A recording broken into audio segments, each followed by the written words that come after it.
Okay, PCR. PCR we covered in the previous activity, so hopefully you have a good idea of what it is. And it's kind of difficult to actually understand unless you go through the whole process of how it works. So that was kind of the reason I made you do that activity on it. So PCR, it's shorthand for polymerase chain reaction, and it's a rapid method of DNA cloning that eliminates the need to use host cells for cloning.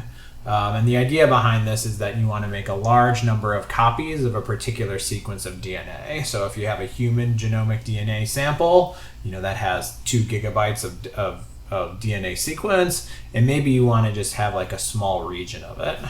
So maybe you just want to amplify the hemoglobin gene in order to have the DNA sequence or some sort of purpose for that. And so you can copy that particular sequence in an in vitro reaction, so an in vitro reaction in a test tube. So there might be a very small amount of that DNA, and you add primers that are specific to that in order to target that DNA sequence, and as a result you have billions of copies of the targeted DNA sequence. And it's very useful for a number of purposes. So it's useful for diagnostics. So if you want to ascertain whether or not a certain DNA sample is present, a certain DNA sequence is present within a sample. It's very useful for sequencing. So if you want to do, if you want to sequence a particular gene, there's a number of reasons you might do that. But this allows you to amplify that region, and then cloning if you want to clone out a particular region of the genome into a plasmid for future experiments. So how does this work? So imagine that you have a piece of DNA that you want to target, and of course this piece of DNA is genomic DNA, and I'm just showing you a very small amount of that. So if we have done a genomic DNA prep, we have isolated DNA from some particular organism. So let's say in this case it's human. So we took some blood sample or some saliva sample, and we've isolated genomic DNA from that. And we want to target a very particular region. In this case, let's just call it hemoglobin. So the shorthand for hemoglobin is HB. And so how do you do this?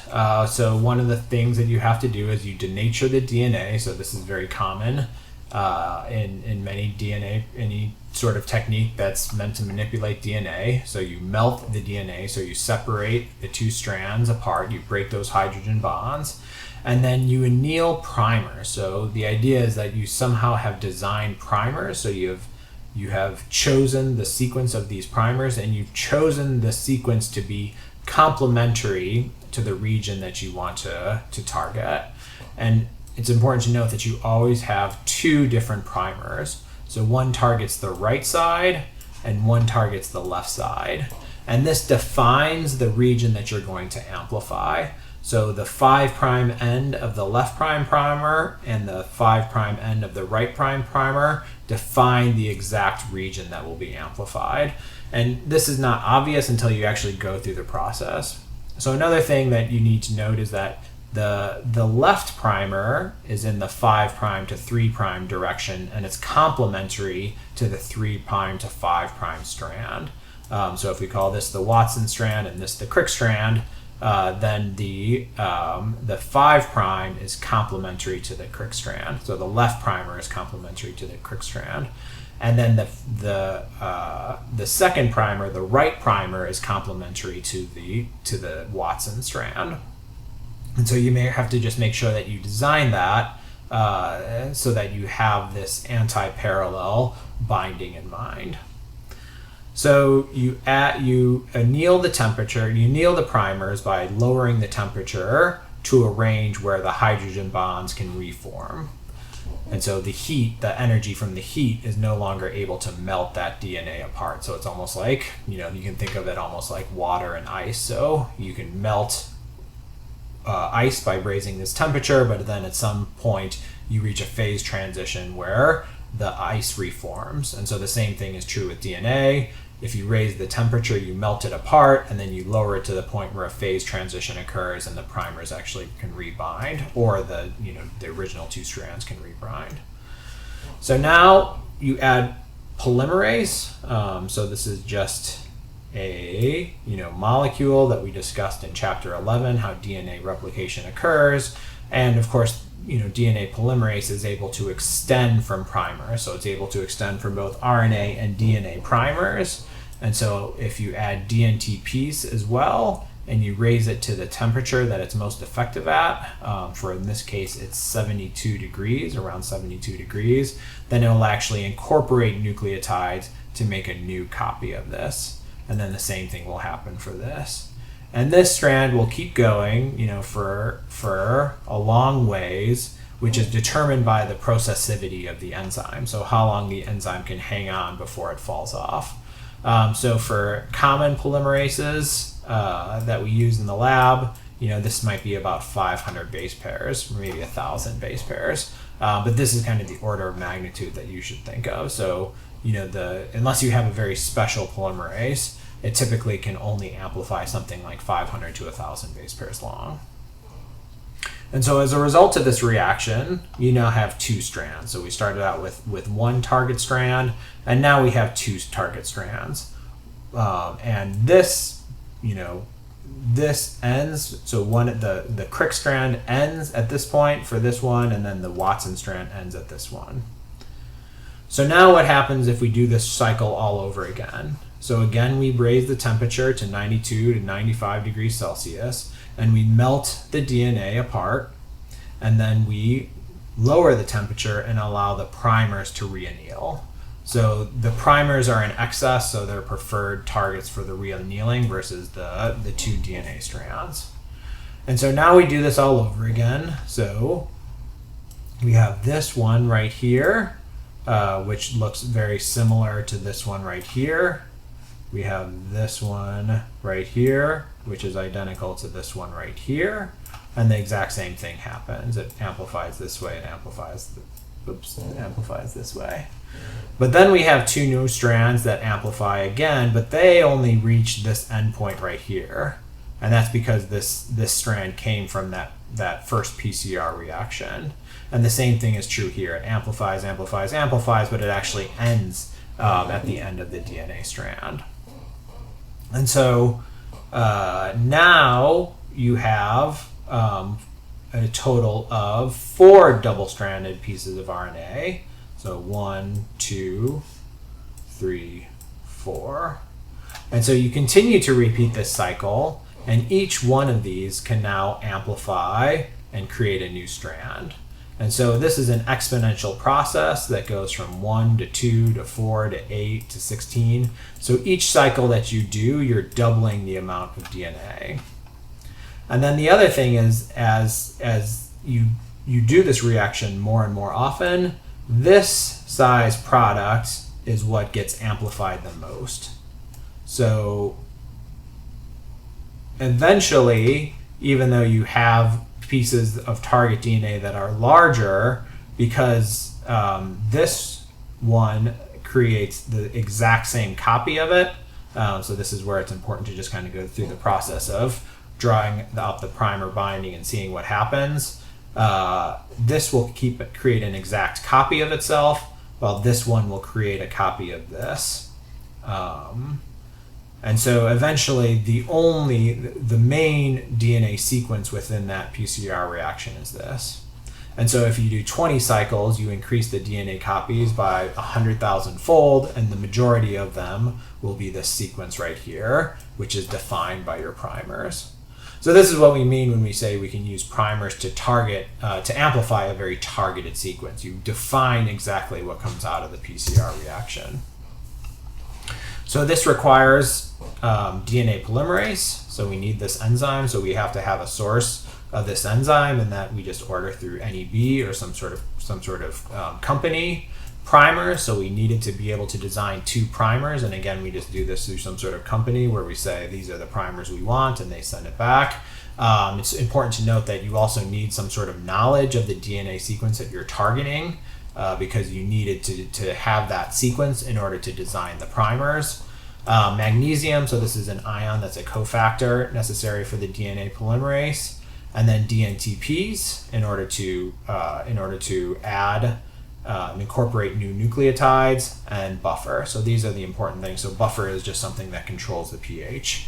So we'll see a little bit later how actually PCR actually lowers the pH of the liquid, and that can actually be useful in some situations. And then you have 3 temperature steps. So you have a denaturation, and so that's usually around 99 degrees, and so that's how you melt the DNA apart. Then you have some sort of primer annealing, so you lower the temperature, and that allows the primers to come back together. And then you have an extension, and that is determined by the activity of the enzyme. So usually the enzymes we use work most effectively at 72 degrees Celsius. And so these steps are repeated over and over again using a thermocycler, and you might do this about 30 times in a typical experiment in the lab. So this is a 2 to the 30th amplification that you're doing, because you're doubling the DNA each time.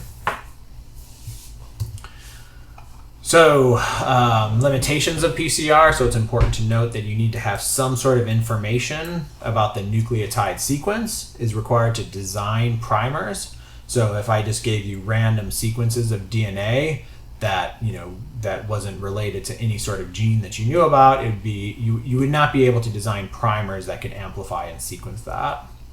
Minor contamination from other sources can cause problems because this is exponential.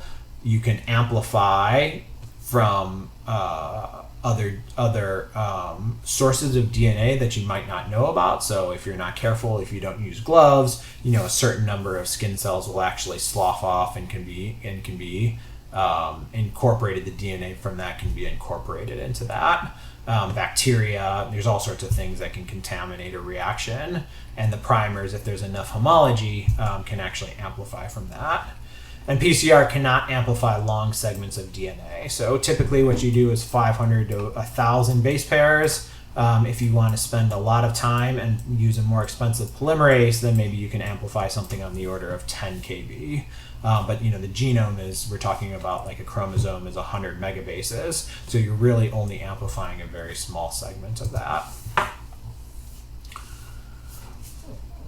So there's also approaches that are very similar in nature, but slightly modified, and 2 of these are RT-PCR. So RT-PCR is used to generate double-stranded cDNA from RNA samples. So again, we saw before, if you wanted to generate libraries of sequence that is complementary to mRNA sequence, so usually you're trying to target mRNA sequence, you can also use PCR to specifically amplify that gene. So the RNA is reverse transcribed into DNA using reverse transcriptase, and then the second strand is added, and then you end up having a DNA PCR that matches that mRNA sequence. So that's very similar to what we saw in the library. You can also use an approach called quantitative real-time PCR, and so that not only allows you to amplify it, but you can also quantify how much amplification is going on each cycle. And so the idea is that you have a graph where you have the cycle number, and as the cycle number goes on, you see an increase in the amount of DNA, and this should follow some sort of exponential process. And so this is simply, so this is simply kind of showing you 2 different ways to have a quantification. So if there's more DNA in the sample, you amplify it quicker. If there's less DNA, then it takes more cycles in order to amplify the reaction.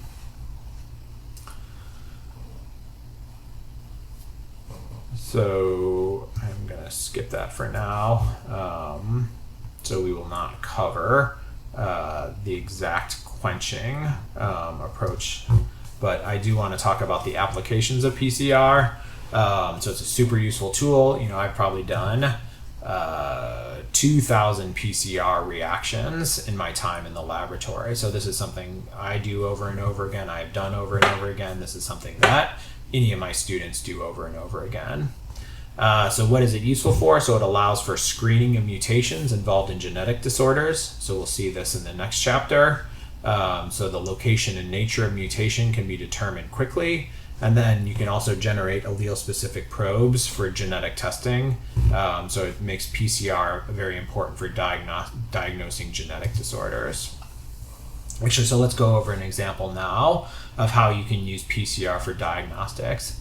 And so an example of this is Huntington's disease. And the molecular basis of Huntington's disease has been determined. And it actually is, it was unexpected to me, at least when I first came across it. But the nature of this is caused by a microsatellite locus that contains a different number of repeats of 3 nucleotides. And so part of the gene has this repetitive sequence that encodes a glutamine amino acid, but you can have a different number of copies. So this we've shown you with 6 copies. So this particular one has 6 repeats of the CAG. And so this is very unstable. So when you have offspring, your offspring very often will not have the exact same number of repeats that you do. So normally when we think about DNA replication, we think it has a very high fidelity. It creates something that is close to an exact copy of the DNA template. But in this case, this turns out to be something that's very hard to copy accurately. So it's very easy for this polymerase to slip. And if it slips, then you might change the number from 6 to 4, or you might change the number from 6 to 8. And so how this causes Huntington's disease is if you have too many copies of this repeat, then this protein does not function correctly, and it can actually aggregate. And so if that happens, that leads to Huntington's disease in older individuals. So ideally, we would have some sort of test to know whether or not we are likely to suffer from Huntington's. And so you can do this using PCR. So you design primers that specifically amplify this microsatellite locus. And then using a gel, a DNA gel, we can just separate the product out on a gel to determine the size. And so the number of repeats determines the size of the band. So if you have, 6 repeats, you have 18 base pairs. If you have 24, then you have 3 times 24, you have 72 base pairs. And so what we're seeing is just an example of a pedigree. So individuals that don't have it and individuals that have it. And we have performed PCR on these individuals. So one thing you'll notice is that most of these individuals show 2 different bands. So individual 1 right here shows 2 different bands here and here. And that's to be expected because we're diploid, so we have 2 homologous chromosomes, and each one of these Huntingtons, the homologous alleles of the Huntington's disease, will have a different number of CAG repeats. And so this individual is healthy, so both of the repeats are rather small. This individual has Huntington's, and so you'll notice that one of the alleles looks pretty normal, but then they also have an allele that's much longer. And then if we look at the offspring, you see that the offspring that have Huntington's disease, in general, all have an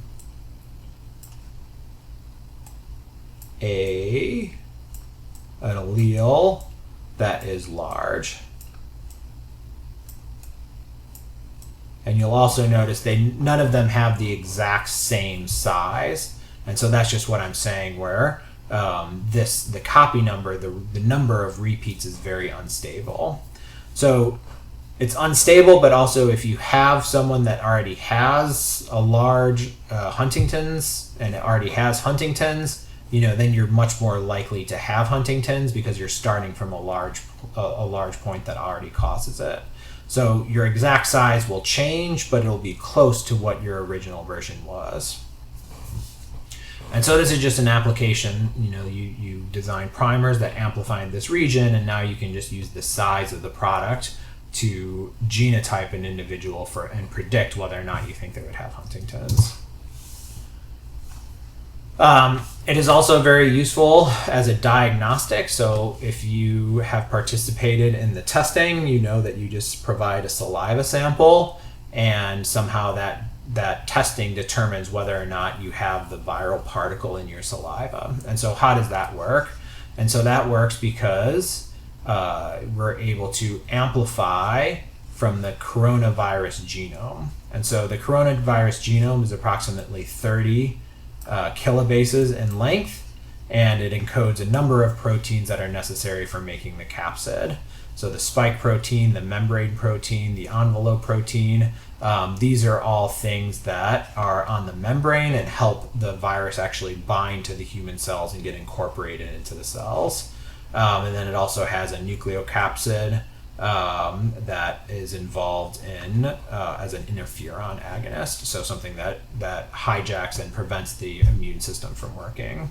And then there's other ones as well, for example, the polymerase that's necessary for copying the genome as well. But the way these things work is that you simply design primers that are specific and can amplify to the coronavirus genome. So these primers won't amplify from other coronaviruses like the common cold, SARS, the SARS-1, the original SARS disease, but the primers will amplify if you have coronavirus. And so how do you do that? You take a nose or a throat swab, you extract the RNA from that sample, and then you reverse transcribe the RNA to DNA, and then you just do a simple amplification. And so in this case, we do qPCR, where we actually monitor. So in the lab that's actually doing the testing, we're actually monitoring the presence of how much PCR, how much DNA is present. And so, all these individuals undergo this testing. If you don't have it, you hopefully don't amplify it, or you amplify it at a region that after many, many cycles where it's more likely that it's there just from some sort of contamination than actually you having it. But if you fall in the region that you have some sort of cutoff, if you fall within that region, then you are noted as a positive test. So, in this case, to get a little bit more specific, you're actually using two different primer sets. One that amplifies from the ORF1AB, and then one that amplifies from the envelope protein. And then this is just kind of a fluorescent readout of spiked in RNA sample. So in this case, we spiked in a set amount, and so you can see when this comes up is dependent upon the cycle number. So, the 100 nanograms of spike in, you see it start to spike up at the 15th cycle. And then the less and less amount that you have, the longer it takes for it to spike. So this approach, typically it just gives you a yes or no answer, but it also can indicate the amount of particles in the sample. And then a kind of a modification of this approach is actually being developed for home testing. So there's a large number of researchers across the world that would also like to be able to allow you to test yourself at home. So right now you can provide a saliva sample, but you have to send that in to a lab to actually run this test. And ideally, you would be able to run this in your own dorm room, for example. So before you actually went to class, you could run this test, you could wait a half hour, and if you're negative, then you would have like a passport in order to go to class for the day. And so the approach is very similar, but it uses a modified technique called LAMP. But the idea is that you spit in a tube, and then within this tube you run a PCR reaction, and this PCR reaction is actually a little bit different because instead of requiring cycles, so before we talked about you had to melt, you had to anneal, and you had to extend, and then you had to do it over and over again. So you'd have to have some sort of machine in order to provide this temperature change. This type of PCR only requires a specific single temperature, and that's about 65 degrees. And so the idea is that you add the virus and then you change the temperature into 65 degrees. So this will both inactivate the virus and allow the polymerase reaction to run. And in this case, you're first inactivating it, and then you're transferring a subset to the LAMP reaction mix, and then the water is incubated. Sorry, I was reading this wrong. So this right here, in this case, just the way this is visualized, you would inactivate the RNA by first incubating at 15 degrees, and then incubating at 5 minutes at 95 degrees, so almost like boiling water. And then you would transfer a subset of that saliva mixture into the LAMP reaction, and then you would hold this temperature at 65 degrees, and then after 30 minutes you would either have a negative or a positive result. So in this case, a positive result is yellow and a negative result is red. So instead of having to have a fancy machine, potentially you could use that using a sous vide machine or some sort of way just to have like a precise temperature bath at 65 degrees. So this method is currently under development and not as approved as any sort of usage for COVID testing right now. But hopefully in the next 6 months, this is something that might be an option. And so this LAMP uses a special polymerase, and it actually has 6 different primers. And I don't expect you to know the details of why this works, but the use of these additional primers and the special ability of the polymerase to kind of melt the DNA itself allows it to create these dumbbell patterns of DNA. So you create these larger and larger pieces of DNA. And so how do you read out whether or not this worked? So, DNA, the polymerase occurs, more and more DNA is created, but you can't look at a tube and tell me whether or not DNA is there. And so what you do instead is you take advantage of the fact that the polymerase reaction actually releases a proton. And so every time a nucleotide is incorporated, the cleavage of the phosphate group, so you have a biphosphate product, but this biphosphate product this reaction also has a free proton that's released. So, if you're incorporating billions of nucleotides, then you're having a 10 to the 9th change in the hydrogen ions that are actually released in the water. And so hopefully